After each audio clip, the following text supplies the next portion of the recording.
Buenos días, hermanos. Vamos a ubicarnos en el capítulo 6 del Evangelio de Marcos, donde estamos en esta serie de estudios y vamos a dedicar este tiempo en oración para adorar a Dios.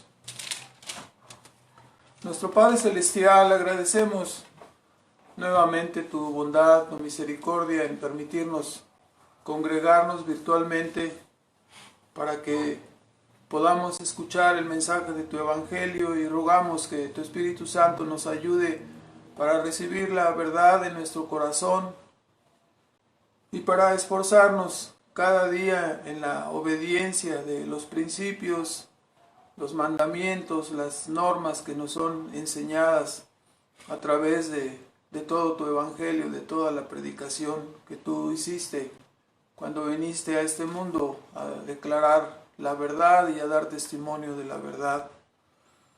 Rogamos de la ayuda de tu Espíritu Santo y damos gracias en esta hora por el gran privilegio y bendición de poder dedicar este tiempo y recibir tu palabra, Señor. Gracias te damos en Cristo Jesús. Amén. Entonces estamos en el capítulo número 6 y el día de hoy continuaremos entonces en este pasaje después de la aventura en la tierra de los Gadarenos y habiendo realizado también en Capernaum la resurrección de la hija de este príncipe de la sinagoga y habiendo sanado a la mujer que tenía el flujo de sangre. Ahora el evangelista Marcos nos presenta a Jesús, nos dice él viniendo a su tierra, y nosotros sabemos que nuestro Señor Jesús nació en Belén de Judá. Su tierra natal era esa, sin embargo, toda su vida la pasó prácticamente en Nazaret de Galilea. Así que cuando Marcos dice que vino a su tierra, se está refiriendo, como vamos a ver, que había ido a la tierra de Nazaret de Galilea, donde había vivido la mayor parte de su vida, 30 años. Por eso es llamado Jesús de Nazaret. Y para muchos, conociéndolo como Jesús de Nazaret, esta simple calificación era un argumento para decir que él no podía ser el profeta esperado, puesto que recordamos que aún su propio discípulo Bartolomé o Natanael, como es llamado, decía ahí en Juan 1:46, cuando fue invitado por Felipe y le dijo, ven a ver, dice, porque hemos hallado al Mesías. Y el argumento de este Bartolomé o Natanael fue, ¿puede salir algo bueno de Galilea? Y es que estaba profetizado, como sabemos, que el Mesías había de venir de Judá y que nacería en Belén. Por lo tanto, al oír solamente que era Jesús de Nazaret, era descalificado solamente por ese título. Entonces, viniendo pues ahí a Nazaret, nos dice, del versículo 1 al 6, vemos este primer punto que señalaremos, el testimonio que Jesús da en Nazaret y también la sorpresa, ¿no? Nos dice ahí que estaba maravillado Jesús con la incredulidad de las personas donde él había vivido la mayor parte de su vida. Es factible que Jesús haya viajado para ir a visitar a su familia allí en Nazaret. Y nos dice la Escritura en el versículo 1 en versículo 2 que llegado el sábado, el día de reposo, según su costumbre, acudió a enseñar. Y la enseñanza y la sabiduría manifestada en su predicación era muy fuerte, era muy intensa, de tal grado que las personas lo escuchaban y quedaban muy sorprendidas. Desgraciadamente, la sorpresa que ellos tenían no era para bien. Aunque no objetaban ninguna de sus enseñanzas y no objetaban las maravillas y milagros que eran hechos por su mano, se fijaban en la persona que hacía la prédica y se fijaban en las señales y luego cuestionaban y decían, bueno, ¿no es este el que vivió entre nosotros por 30 años? Ellos estaban acostumbrados a verle una vida intachable, ¿sí? De 30 años no fue suficiente para que ellos creyeran o para que ellos lo consideraran. Podemos notar que su vida en Nazaret era considerada como la vida de cualquier otra persona. Para ellos Jesús solamente era el hijo del carpintero. Por lo tanto, era una persona común en una familia. Dicen ahí, conocemos a sus hermanas, conocemos a sus hermanos. Obviamente en una forma lateral esto nos muestra que la doctrina católica de María siempre virgen es un mito, ¿no? Es una mentira, porque Jesús tenía hermanas y hermanos y están mencionados allí.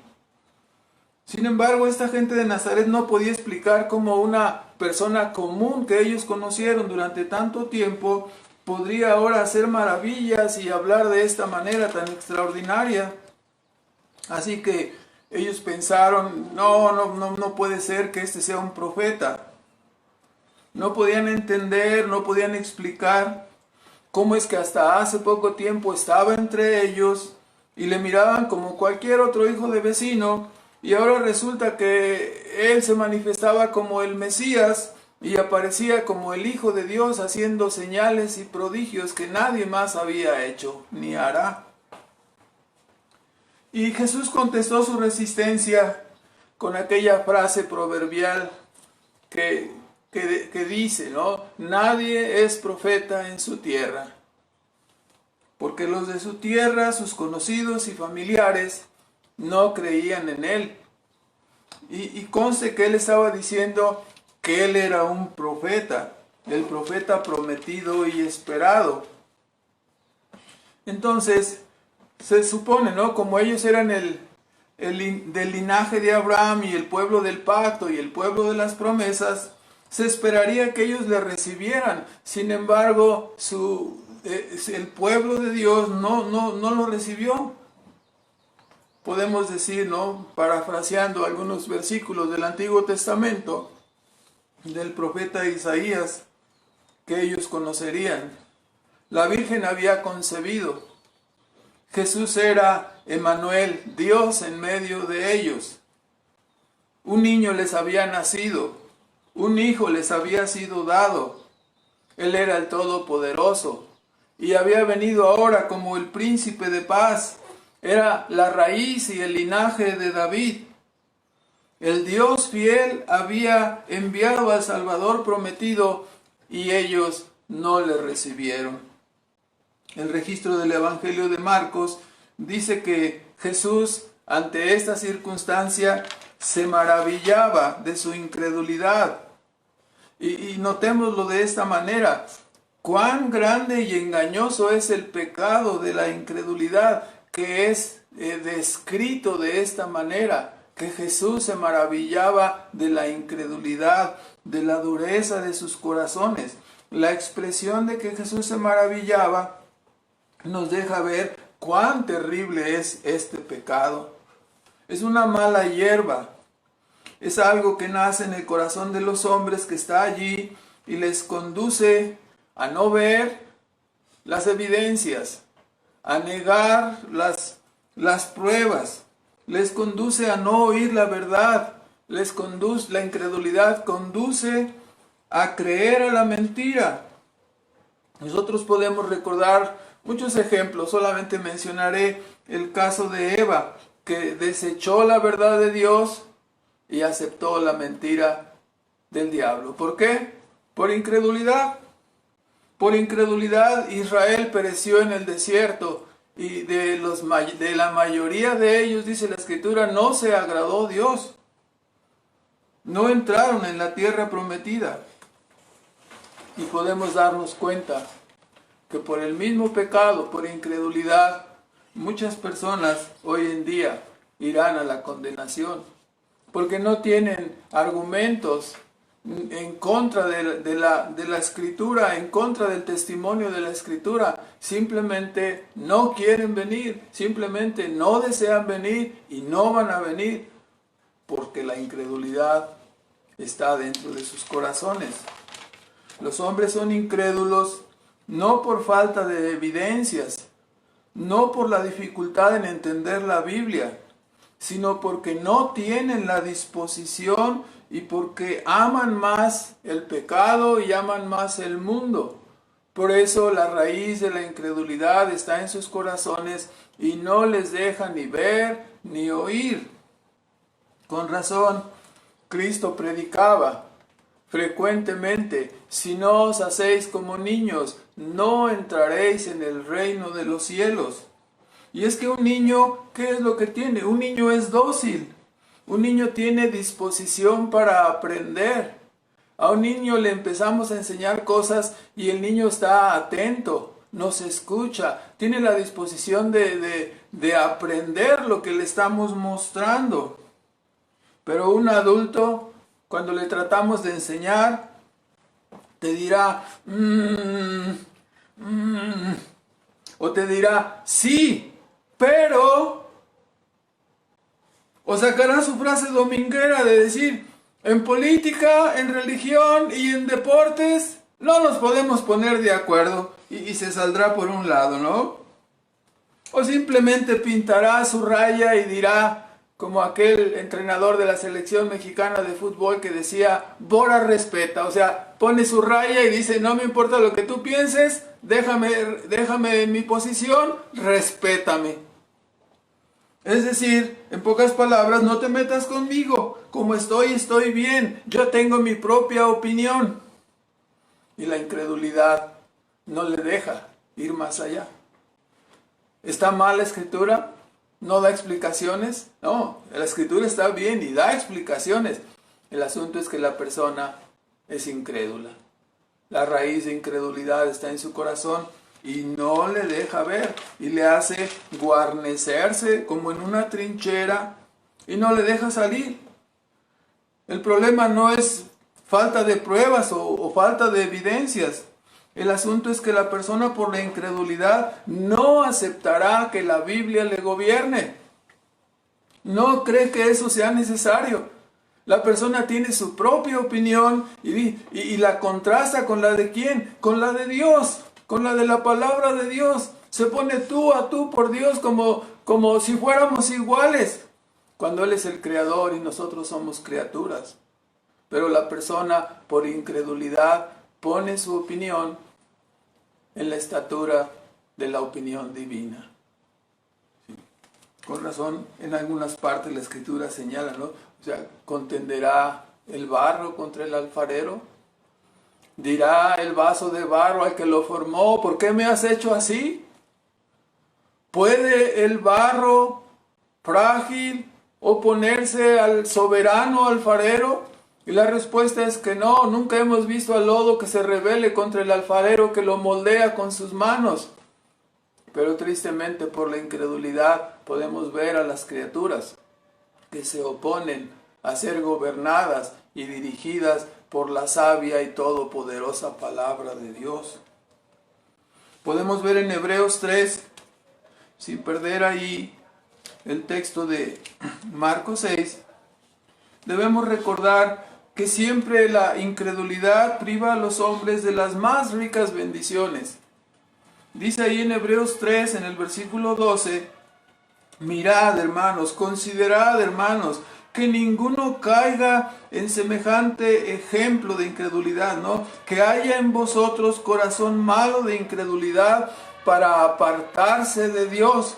Debemos fijarnos, debemos considerar para que ninguno de nosotros caiga en este problema o que ninguno de nosotros caiga en este engaño y que por incredulidad rechace lo más preciado, que es la instrucción y la verdad del Evangelio. Entonces debemos de tener cuidado. Al final diremos algunas aplicaciones tocante a este asunto de la incredulidad. Por el momento vamos a dejarlo ahí. Regresamos a Marcos 6. Y nuestro segundo punto es que vemos aquí en el capítulo 6 de Marcos, desde el versículo 7 al 13, y luego en la parte final del versículo 30 y 31, vemos que Jesús dio como un entrenamiento a los apóstoles. Y también en esta parte vemos que hay una gran responsabilidad de escuchar al escuchar el Evangelio. Es decir, en el momento mismo que nosotros estamos escuchando el Evangelio, nos hacemos altamente responsables delante de Dios. Más responsables, más profundamente. Entre más luz tenemos, entre más entendimiento tenemos de la palabra, más responsables somos de obedecerla. Más responsables resultaremos ser delante de Dios.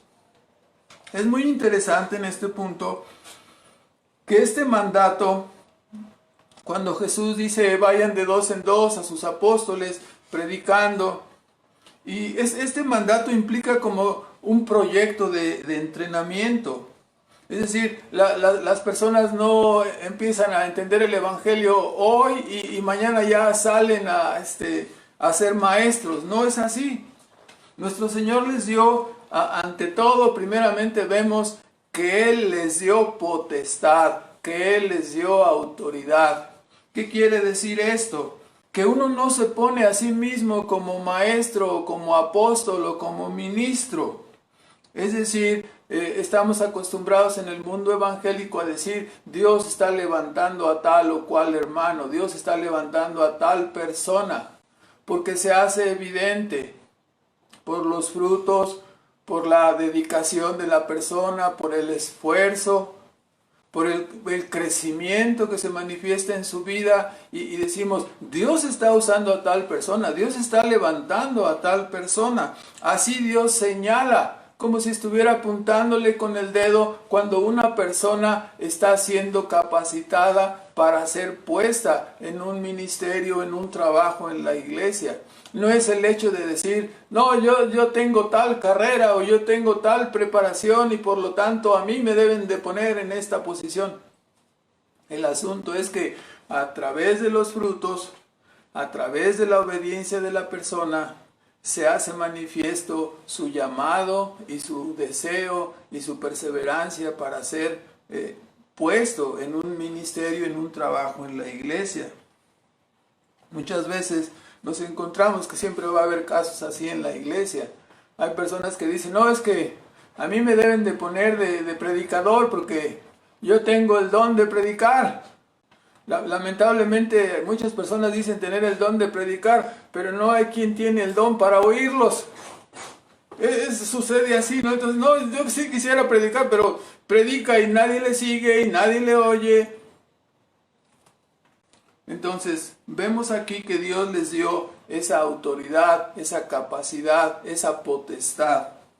Ahora, después de enseñarles, podemos darnos cuenta que Él les envió para valorar su desempeño, para probarles a ellos ya en el trabajo y en el servicio de predicar el Evangelio.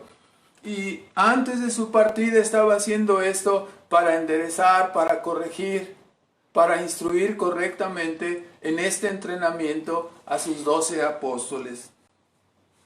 Ya entregada la revelación del Nuevo Testamento, nos encontramos en el capítulo 3 de Primera de Timoteo, sin perder ahí su capítulo de Marcos. Vemos en Primera de Timoteo, en el capítulo 3 y en el versículo 6, que señala los requisitos para el ministerio del pastorado y para el ministerio del diaconado. Y vemos en el versículo 6 que nos dice acerca de los ministros, que el ministro no debe de ser un neófito, un novato, una persona nueva, para que hinchándose o inflándose, dice, no caiga en el juicio del diablo. Y también nos dice en el versículo 10, hablando tanto de los diáconos como hablando también del ministerio pastoral, dice, y estos también, los diáconos, que sean probados antes y así ministren, si fueren sin falta.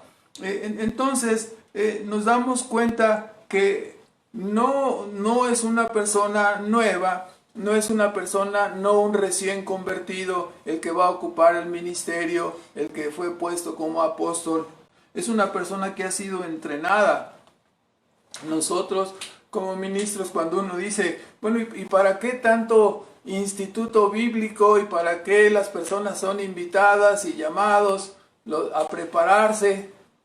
Porque los ministros tienen que estar entrenados. Los ministros tienen que ser probados después en la iglesia.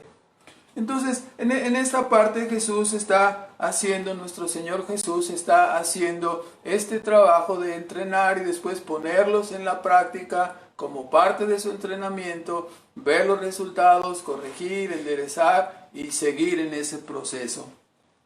Podemos decir también que en forma general, cuando nos habla en esta sección de que los que van a ir a predicar o hacer el trabajo de predicar, el trabajo misionero, el trabajo de predicar el evangelio, ahí están algunas instrucciones. No debemos ser tan literalistas en esas instrucciones, ¿no? Sobre todo cuando dice que vayan con sandalias, porque y algunos dirían, no, el pastor traía unos zapatos, entonces está mal, porque ya ve cómo algunos interpretan de forma literal las cosas. ¿Qué debemos entender en estas instrucciones? No lleven alforja, no lleven dinero. Todas estas instrucciones en forma genérica se refieren a que no debían llevar una gran maleta, ¿no? Que les estorbara. Una gran maleta con tantas provisiones que fuera difícilmente cargable. Tampoco dice que no debían llevar tanta ropa, ¿no? ¿Cuántos días vas a estar en el viaje para estar allá? Voy a estar 2 días, ¿y cuánta ropa llevas? Llevo como 8 trajes, no es así, ¿verdad? No podemos verlo de esa manera, no 2 túnicas, solo una túnica. Entonces, las sandalias, por supuesto, un par de zapatos. No es como algunas personas que llevan un color de zapatos para cada vestido que se van a poner, ¿no? Entonces no lo tome como una crítica, pero si lleva 3 vestidos, lleva 3 pares de zapatos. Si va a llevar 2 pantalones más, lleva otros 2 pares de zapatos. Entonces la maleta va a estar llena de zapatos, ¿no? Todas estas cosas apuntan en contra del lujo o de la ostentación. Una persona normal traía una túnica. Una persona que era una persona rica traía 2 túnicas. Así se entiende mejor. Entonces, Dios debemos entenderlo. Dios siempre proveerá para sus hijos que van a predicar su evangelio. Más adelante en el Nuevo Testamento, en la misma carta de Timoteo, en el capítulo 5, primera de Timoteo, nos dice Pablo en las instrucciones que los que trabajan en predicar el evangelio, dice, el obrero es digno de su salario. Esto indica, ¿no?, que hay que recompensar a los ministros y hay que sostenerles con un sueldo, ¿no? Esta es la idea aquí. Dice en el versículo 17, los ancianos, los pastores o obispos, ¿no?, que gobiernan bien, sean tenidos por dignos de doblada honra, mayormente los que trabajan en predicar y enseñar, porque la Escritura dice, no pondrás bozal al buey que trilla. Y por supuesto, digno es el obrero de su salario o de su jornal. En otra parte, diría Pablo, en una forma muy, muy curiosa, y dice, y no está diciendo todo esto por causa de los animales, ¿no?, por causa de los bueyes, está hablando exactamente del ministerio. Entonces, ahora debemos fijarnos en esta parte también en Marcos 6. No debemos pasar por alto que la instrucción es de ir a predicar de 2 en 2.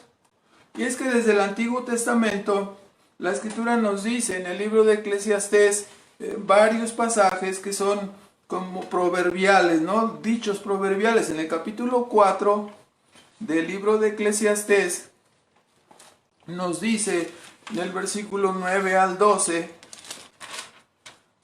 podemos leerlo, dice, mejor son 2 que 1, porque tienen mejor paga de su trabajo. Porque si cayeren el uno levantará a su compañero, mas hay del solo, que cuando cayere no habrá segundo que lo levante.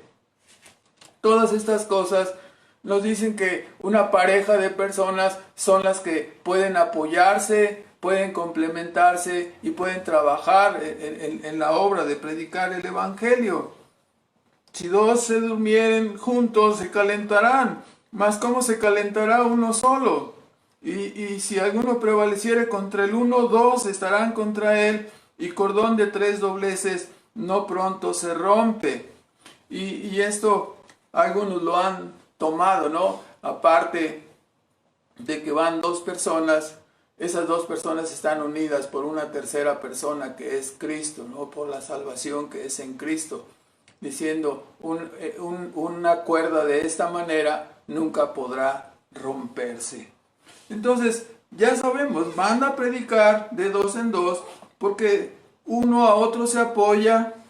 Podemos decirlo así, cuando son largas jornadas de manejo, uno despierta al otro, ¿no? Porque ya se va durmiendo en el viaje para que no choquen.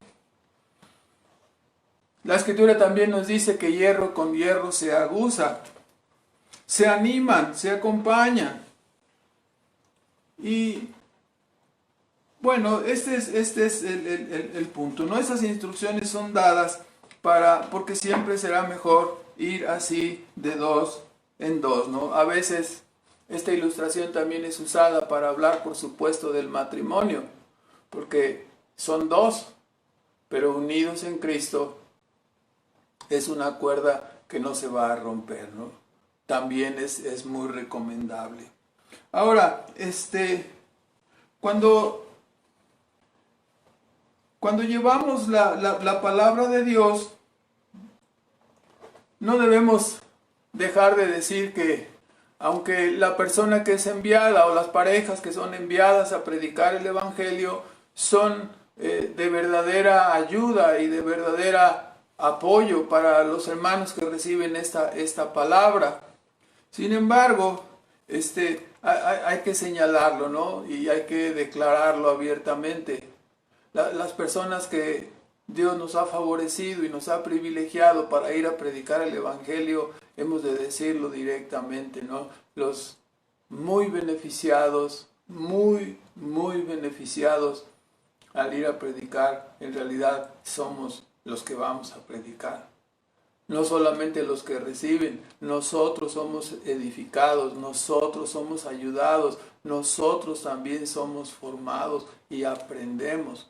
En todo este proceso Dios va forjando el carácter de Cristo en la vida de los ministros. Lo que pudiéramos decir, anécdotas o aventuras o las circunstancias que pasan van probando y van fortaleciendo el carácter de los ministros, de los enviados. Ahora, es un honor y es un privilegio, por supuesto, trabajar para el Señor. Por eso la Escritura nos dice, el que anhela obispado, buena obra desea. Ahora es importante señalar que en este sentido debemos apuntar el hecho de que antes del servicio los creyentes deben fijarse bien en el hecho de que la vida cristiana no comienza específicamente con el servicio. La vida cristiana comienza con el arrepentimiento y la fe, y luego especialmente el hacerte miembro de la iglesia. Y después viene el servicio ya en la iglesia. Es importante que notemos esto. ¿Por qué razón? Porque a veces algunos hermanos que anecdóticamente, ¿no? Nos han acompañado, han ido con nosotros y algunos de ellos no son parte integrante de la membresía de la iglesia. ¿Y qué sucede? Cuando vas a predicar y vas a enseñar y vas mostrando los principios bíblicos, de repente alguno de los hermanos que está recibiendo la instrucción le pregunta a algunos de los que van, ¿y tú ya eres miembro de la iglesia? ¿Y tú ya eres bautizado? Y la persona dice, por eso está primero el servicio. Está primero la membresía y luego está el servicio. ¿Por qué? Porque cuando nos preguntan, entonces dice, bueno, entonces ¿cómo es que estás viniendo a predicar acá? Estás viniendo a enseñar un principio y tú mismo no lo estás, ¿qué? Siguiendo. Entonces es importante en este detalle. El texto también da por sentado que el Señor proveerá el alojamiento y la hospitalidad para la obra misionera. ¿Sí? Inclusive las palabras fuertes, ¿no? Cuando dice, si alguno desprecia el mensaje, o si alguno no te quiere dar alojamiento, o no hay provisión para ti, sacude los pies. Esta es una cosa fortísima, ¿no? Porque prácticamente es como si Dios estuviera despidiendo de esa casa, despidiendo de esa persona, y que el Evangelio ya no vaya a ser. Es como cuando Jesús dijo, no echéis las perlas a los puercos, ¿no? Es una cosa durísima. Entonces, bueno, en la parte final de Marcos, donde estamos leyendo, en el versículo 30 y 31, vemos cómo después nos narra que los que fueron enviados regresaron y comentaron, es decir, rindieron un informe a Cristo Jesús de las cosas que habían hecho y platicaban cómo había personas sanadas, cómo expulsaban a los demonios. Y eso también es parte de la obra, rendir cuentas de cómo van las cosas. Así también entonces, aparte de eso, quiero que noten en el 31, y con esto no quiero que vayan a entender que el hermano está pidiendo sus vacaciones, solamente quiero que vean el versículo 31. Y después dice que cuando regresaron ellos, les dijo Cristo, venid vosotros aparte al lugar desierto. ¿Y qué dice ahí? Reposad un poco, descansad un poco. O sea, no puedes vivir toda la vida, o sea, claro, toda la vida somos creyentes y toda la vida estamos en el uso de los medios de gracia. Pero también hay tiempos de ¿qué? De descanso, no de descanso de los medios de gracia, ni descansar de Cristo, ni descansar de Dios y de su palabra, sino el hecho de que también hay tiempos para descansar. Y hay que decírselo a los ministros, porque a veces como que los ministros tomamos la idea de que se nos olvida que tenemos familia y se nos olvida que también somos de carne y hueso y de un pedazo de pescuezo y de repente nos sentimos como si fuéramos de hierro y no descansamos y al final lo sabemos, ¿no? El cuerpo va a cobrar la factura. Entonces es menester que nos fijemos, ¿no? No es pecado descansar, hermanos. El ministro también tiene que descansar, los que sirven en el trabajo de la iglesia también tienen que descansar. No es siempre trabajo, trabajo, trabajo sin descanso, porque entonces el cuerpo se desgasta y moriremos antes de tiempo, ¿sí? Habiendo actuado en forma irresponsable y no cuidando este cuerpo que el Señor nos dio para servirle. Entonces, perdón por la ilustración de lo de las vacaciones, pero es para que usted comprenda mejor la enseñanza. Ahora, entonces,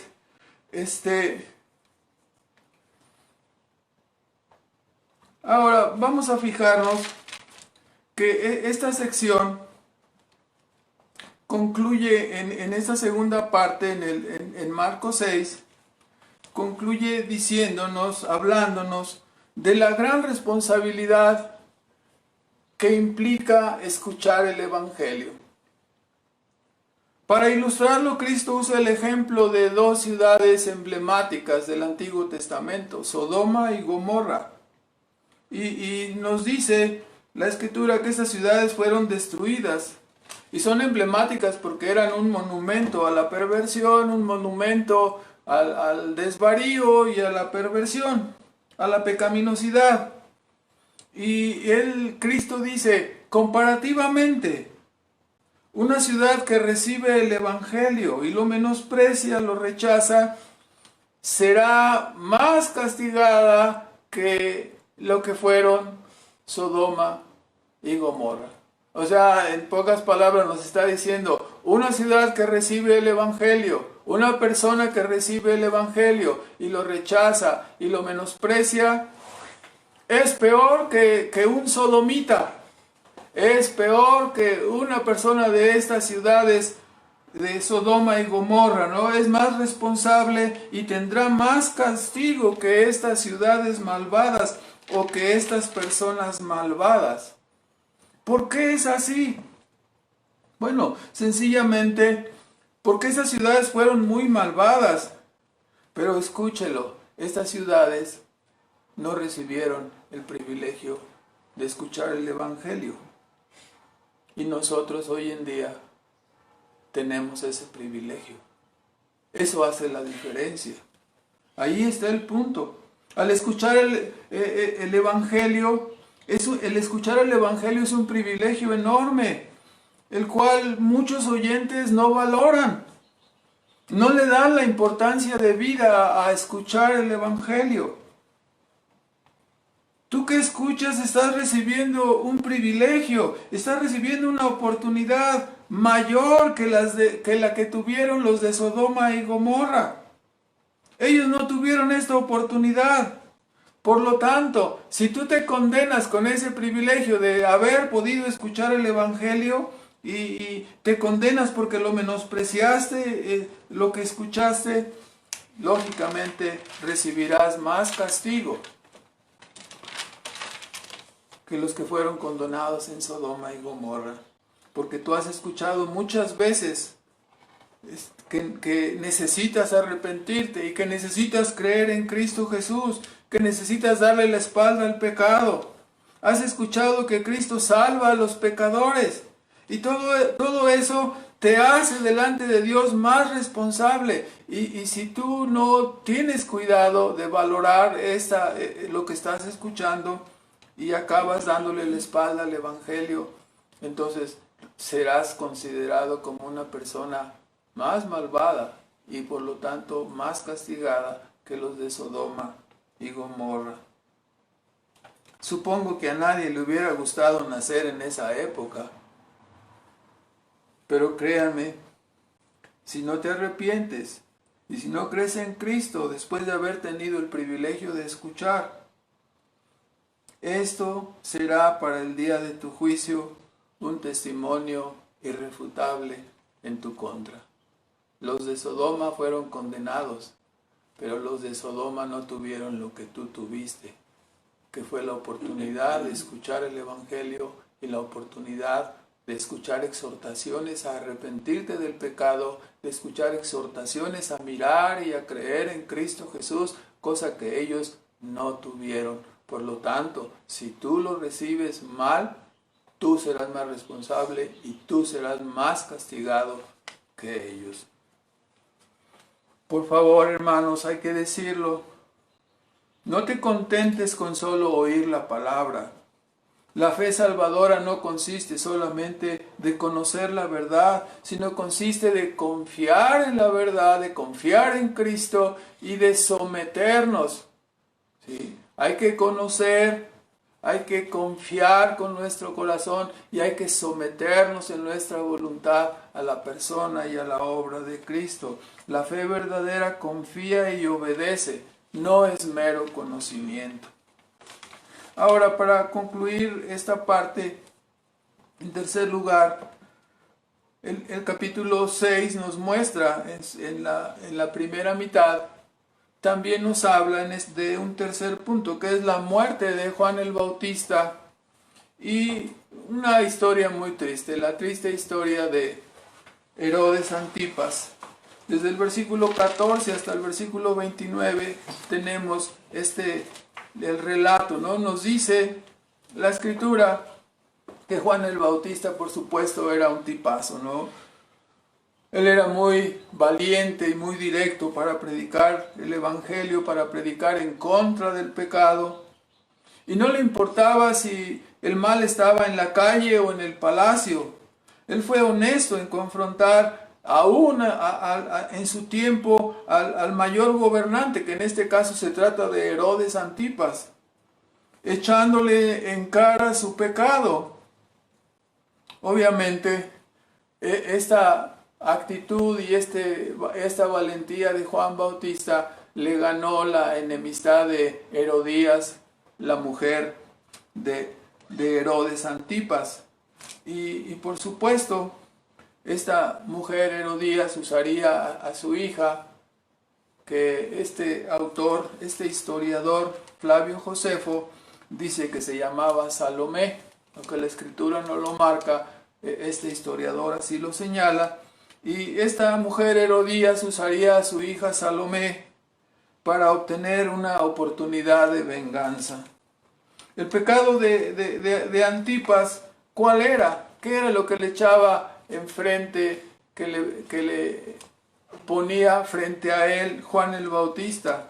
Y nos dice la escritura, es por el hecho de que Herodes Antipas le voló la esposa a su hermano Felipe. ¿Sí? Le voló su esposa. Herodías había estado casada con Felipe y tuvieron a Salomé por hija, pero Herodes Antipas le voló la esposa a su propio hermano, ¿no? Entonces, por eso escuchamos que la escritura dice que Juan el Bautista le predicaba y le gritaba en su cara: no te es lícito tener a Herodías por mujer, porque ella es la mujer de tu hermano. Y de Juan el Bautista podemos decir muchísimas cosas, ¿no? Cristo dijo: entre los nacidos de mujer no hay otro mayor que Juan el Bautista. Claro, contrastado, dice, con los hijos del reino, tenemos un mayor privilegio, pero las palabras de Cristo fueron esas: entre los nacidos de mujer no hay otro mayor que Juan el Bautista. A él le tocó ver y ser el precursor del Salvador, nuestro Señor Jesucristo. Juan Bautista murió verdaderamente como un mártir.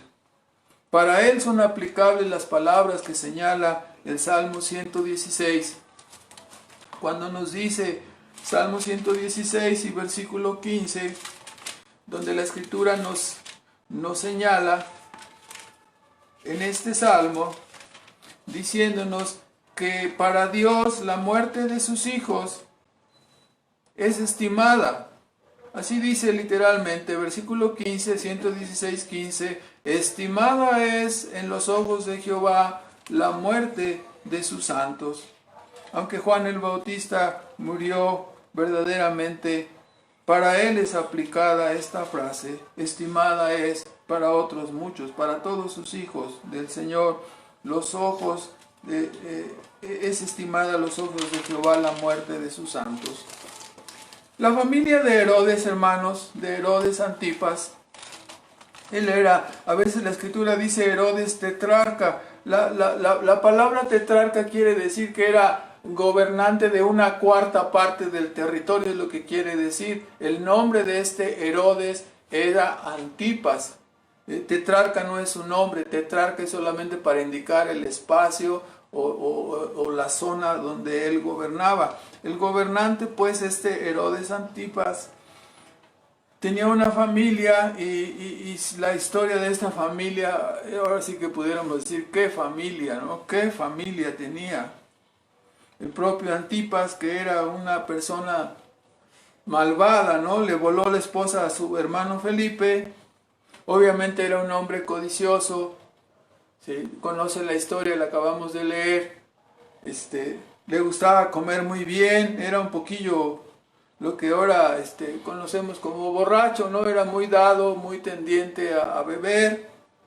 ¿Sí? Algunos han tomado esta ilustración porque dicen, no, es que Herodes mató a Juan el Bautista en una fiesta de su cumpleaños. Entonces dicen, entienden la lección como no debemos hacer fiestas en nuestro cumpleaños. Es un error. O sea, no debemos matar en nuestro cumpleaños, ni debemos matar en ningún día a nadie. No es que no hagamos fiesta ni comida en nuestro cumpleaños.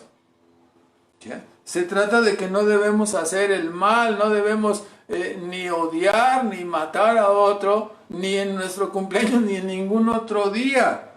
malentienden los que dicen, no, está muy mal que ustedes anden celebrando una comida en su cumpleaños. No, hermano, está muy bien que usted invite a su esposa a una comida el día de su cumpleaños, y no nomás el día de su cumpleaños, también otro día y todos los días si usted quiere y puede.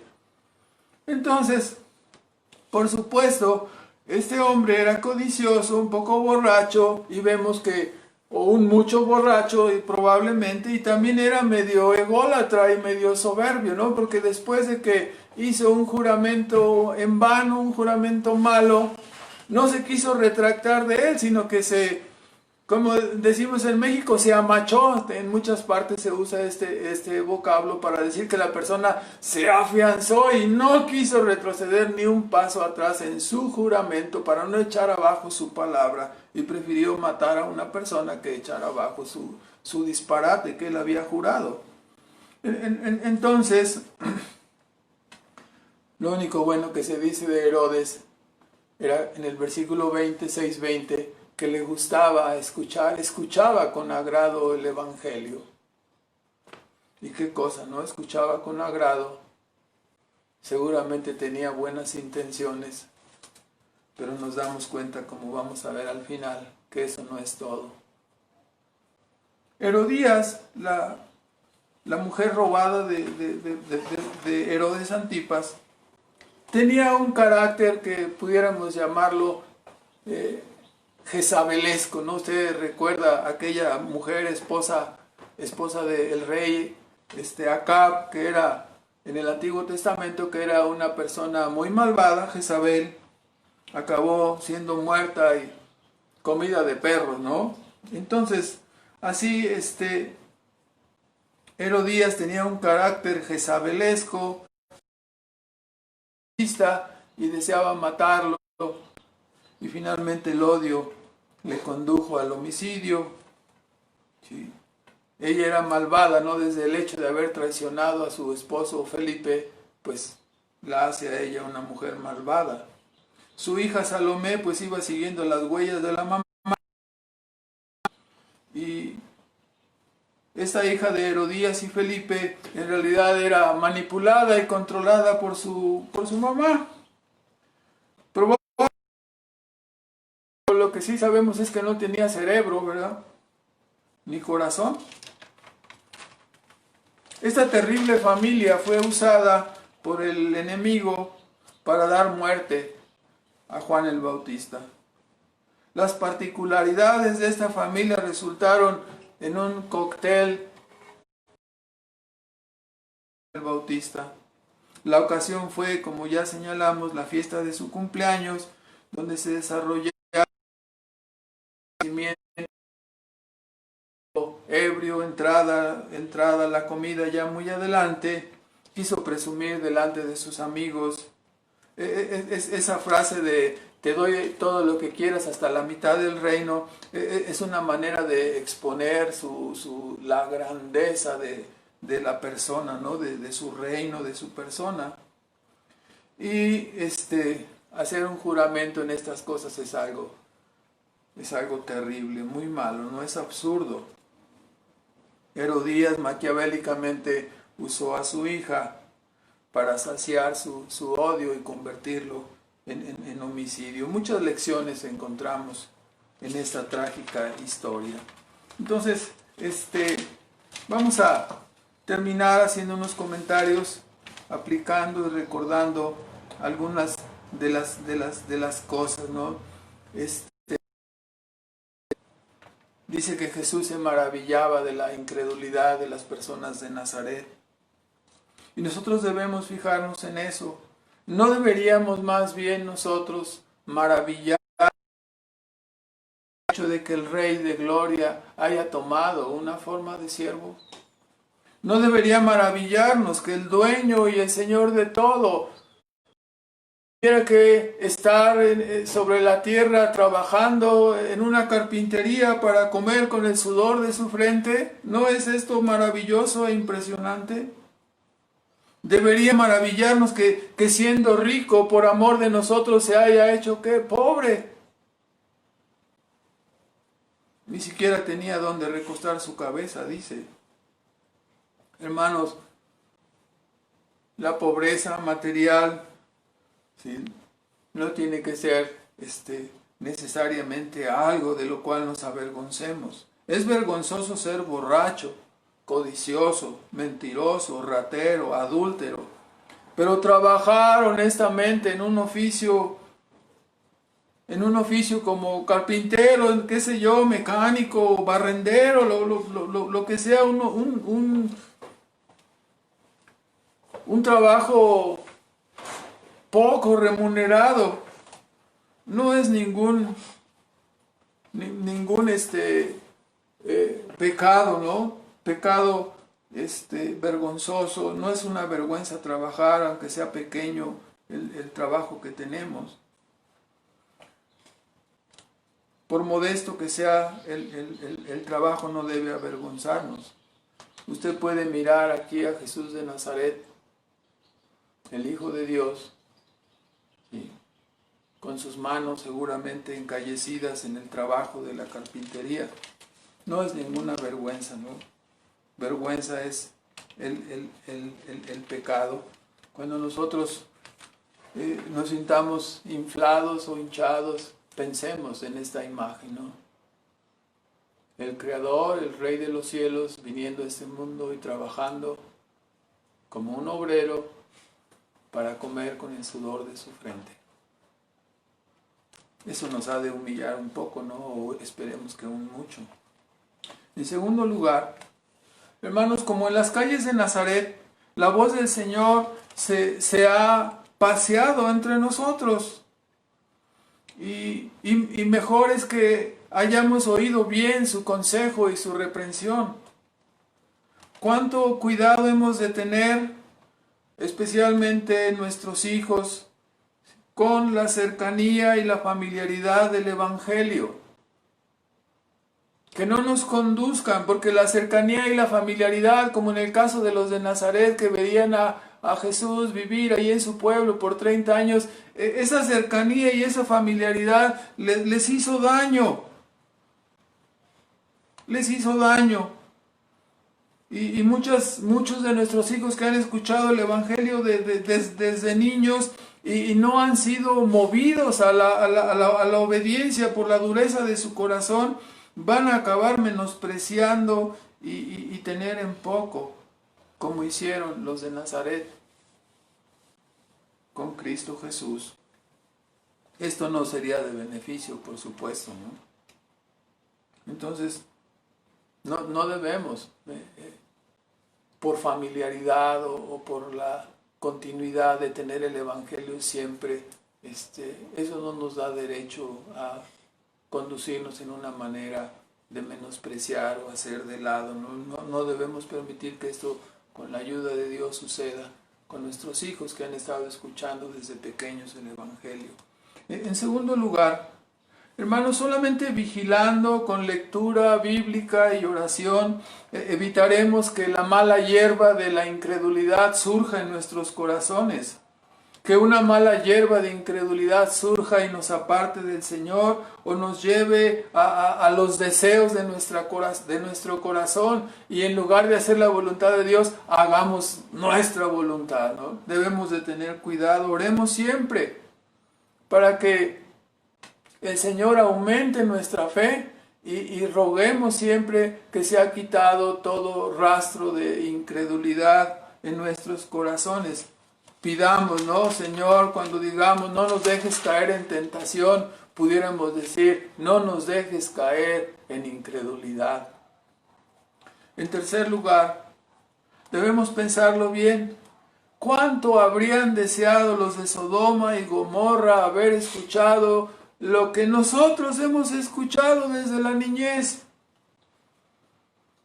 Tú niño, tú joven que has estado escuchando el Evangelio, que tus papás desde muy pequeño te han disciplinado y te han llevado a escuchar el Evangelio. A veces vemos a algunos de nuestros hijos, a algunos de nuestros jóvenes con decimos acá, una jetota, ¿no? Una trompota así de largo, viniendo a fuerzas a escuchar. ¿Cuánto hubieran deseado los de Sodoma y Gomorra escuchar lo que tus oídos han escuchado? Escuchar que hay una oportunidad de salvación, que hay salvación en Cristo Jesús, que hay posibilidad de arrepentirse y de ser perdonados. Pero ellos no lo escucharon. ¿Cuánto lo hubieran deseado? Por lo tanto, si tú, a pesar de tu enorme privilegio, permaneces como no arrepentido, créeme, desearás nunca haber nacido, porque tu castigo será mayor que el de esas pervertidas personas, porque tú has tenido el privilegio de escuchar el Evangelio. En cuarto lugar, la historia de la familia de Herodes Antipas nos deja fuertes enseñanzas. En primer lugar, no se puede hacer tregua con el pecado, es altamente pernicioso. Si no lo eliminas, tarde o temprano te jugará una mala pasada y aún te puede llevar a la muerte. Observa cómo el pecado puede arruinarte. Míralo en esta familia de Herodes Antipas. Herodes fue arrastrado de la codicia al adulterio y a traicionar a su hermano. A ofender a Dios, a ofender a la familia, a traicionar a su hermano. Herodes fue llevado nuevamente por la codicia, la lascivia, la soberbia, al homicidio de una persona inocente como Juan el Bautista.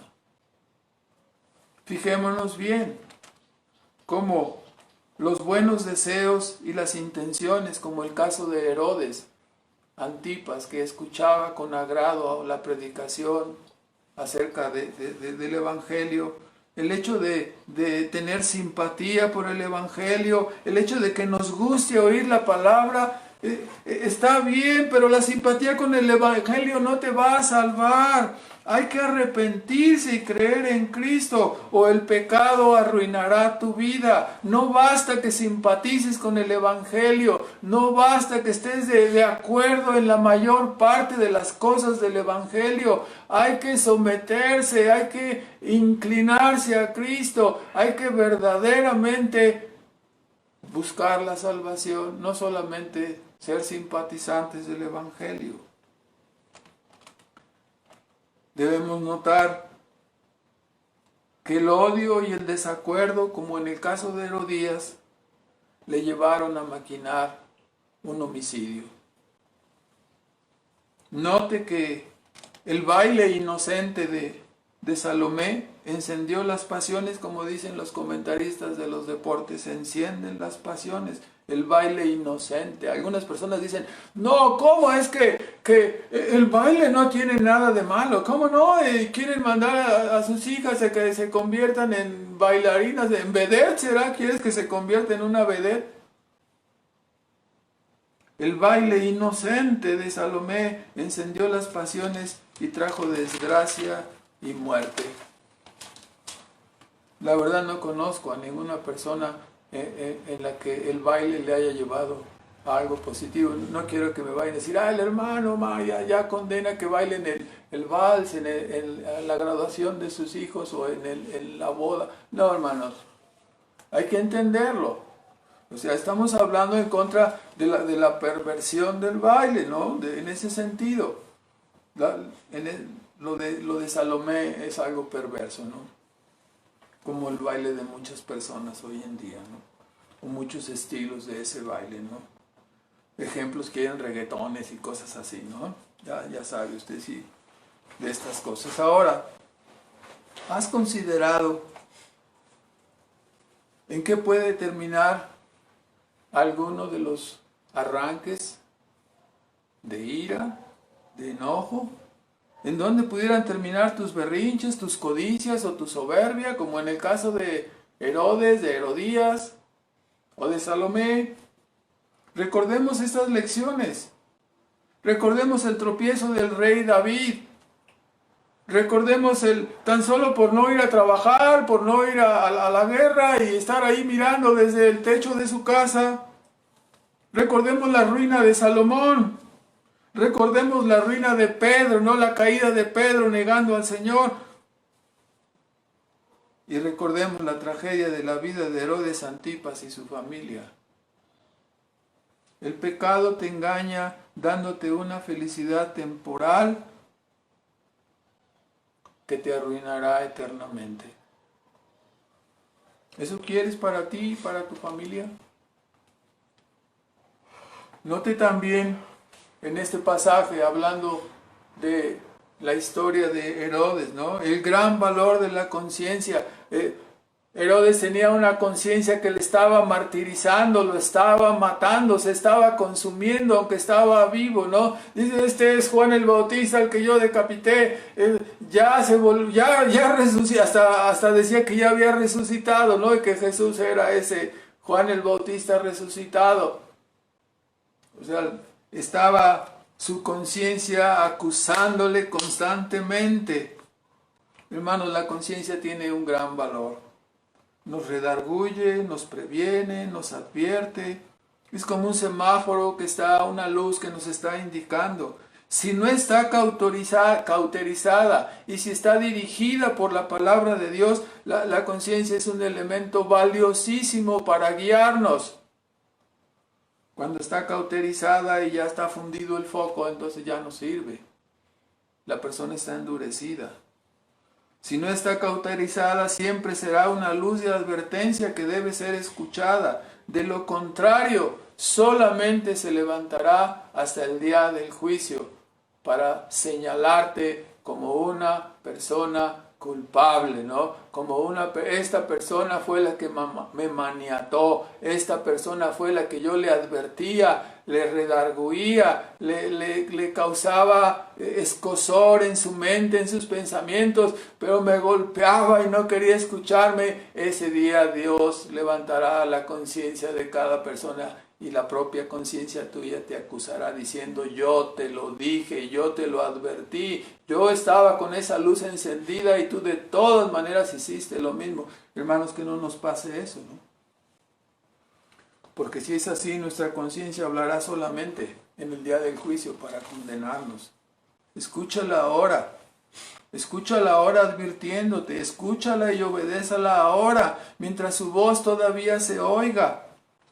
De lo contrario, su silencio es solo un presagio y un anticipo de la realidad del endurecimiento de tu corazón y de tu segura condenación. Así dice la Escritura, ¿no? Volveos, volveos. ¿Por qué moriréis? ¿Por qué no os arrepentís? ¿Por qué no creéis en Cristo? Ahora, como ya hemos señalado, celebrar un cumpleaños no es malo. Hacer cosas malas en tu cumpleaños es malísimo, es pésimo, ¿no? Si por alguna razón, hermano, hiciste algún juramento o algún voto necio, arrepiéntete de ello y vuélvete a Dios, ¿no? Recuerdo una persona que decía, es que estaba escuchando el Evangelio y simpatizaba con el Evangelio de esta señora. Y la señora decía, es que tengo una imagen gigantesca de la Virgen de Guadalupe ahí afuera de mi casa y no sé qué hacer. ¿Usted qué me recomienda, hermano? Le digo, pues destrúyela, quémala, no la puedes regalar a nadie, no le va a hacer bien a nadie, destrúyela, es un ídolo. No, dice, pero es que mi papá me hizo jurarle que yo preservaría esa imagen en la familia. Ah, entonces preserva la imagen y condénalos a todos los demás por idólatras, ¿no? Si hiciste un juramento equivocado, destrúyelo, arrepiéntete, humíllate por ello y Dios te ha de perdonar.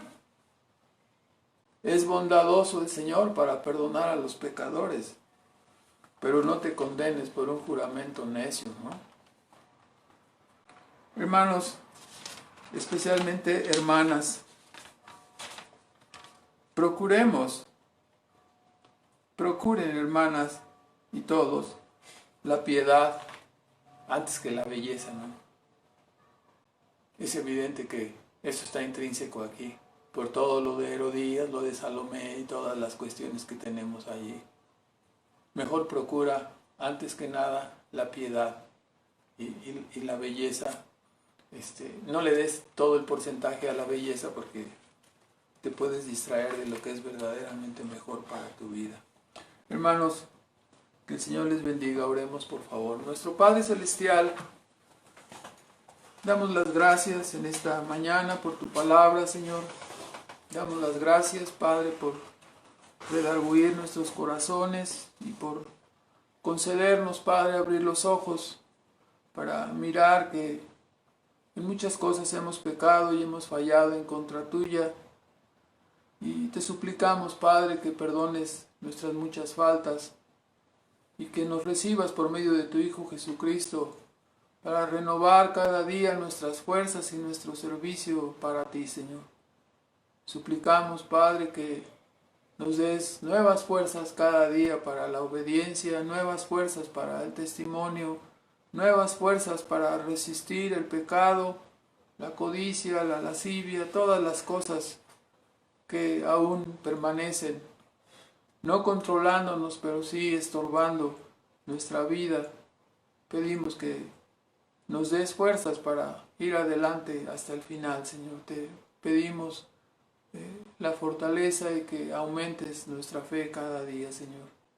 Gracias te damos en el nombre de nuestro Señor y nuestro Salvador, Cristo Jesús. Amén.